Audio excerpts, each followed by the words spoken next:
¿Qué tal? Gracias por acompañarme en este nuevo video de química que trata sobre sistemas dispersos. Vamos a ver la división de la materia. Recordemos que la materia es todo lo que ocupa un lugar en el espacio y se divide en sustancias puras que a su vez se van a dividir en elementos y en compuestos.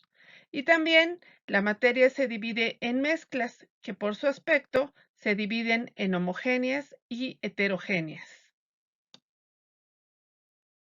Una sustancia pura es aquella cuya composición no varía, aunque cambien las condiciones físicas en que se encuentre. Por ejemplo, el agua tiene una fórmula que es H2O y es siempre la misma, lo que indica que está formada por moléculas en las que hay dos átomos de hidrógeno y un átomo de oxígeno. Dicho de otro modo, las sustancias puras permanecen químicamente inalteradas.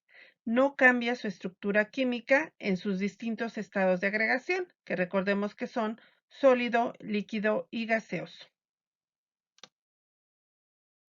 Utilizando métodos de separación físicos, las sustancias puras no pueden ser descompuestas en sustancias más simples, ni en sus elementos constitutivos. Para descomponer una sustancia pura, es necesario emplear métodos químicos mediante los que se transforma la sustancia en otras sustancias o en los elementos que la componen. Difícilmente vamos a encontrar una sustancia totalmente pura.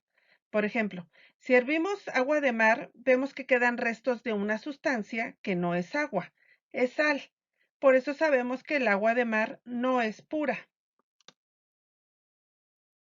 Un claro ejemplo de sustancia pura es el agua, simple y abundante, que puede existir en forma líquida, gaseosa o sólida, pero siempre estará compuesta por los mismos elementos químicos y siempre responderá igual a las mismas condiciones de temperatura y presión.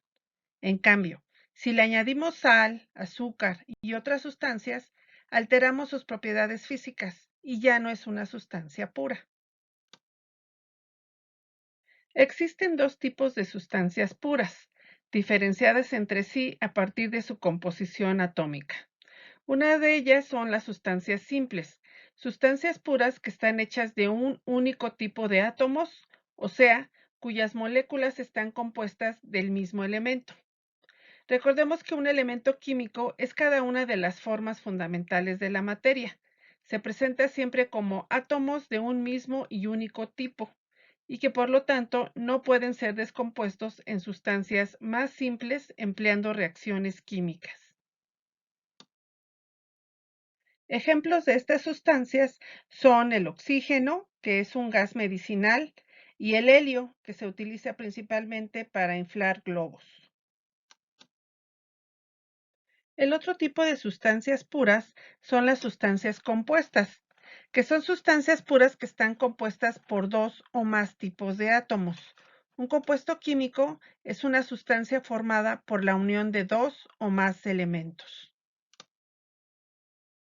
Por ejemplo, el agua, cuya fórmula química es H2O, o el dióxido de carbono, que su fórmula es CO2. Tenemos algunos ejemplos de sustancias puras. Una de ellas, como ya lo dijimos, es el agua.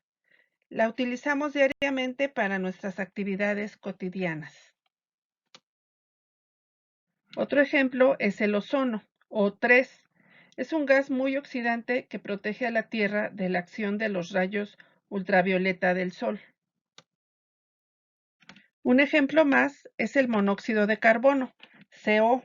Es un gas inoloro e incoloro, altamente tóxico que puede causar la muerte si se respira en niveles elevados. Se produce cada vez que se enciende algún combustible como gas natural, propano, gasolina, petróleo, madera, etc. Otro ejemplo es el dióxido de carbono, CO2, que se encuentra en el aire que respiramos. Otro ejemplo es el hierro puro, Fe, con el que se crean una gran cantidad de objetos como herramientas y utensilios de cocina. También el oro puro, Au, con el que se crea principalmente la joyería. Un ejemplo más es el benceno, C6H6. Se emplea en la fabricación de plásticos, explosivos, colorantes, etc. También el grafito, C, con el que se fabrican los lápices.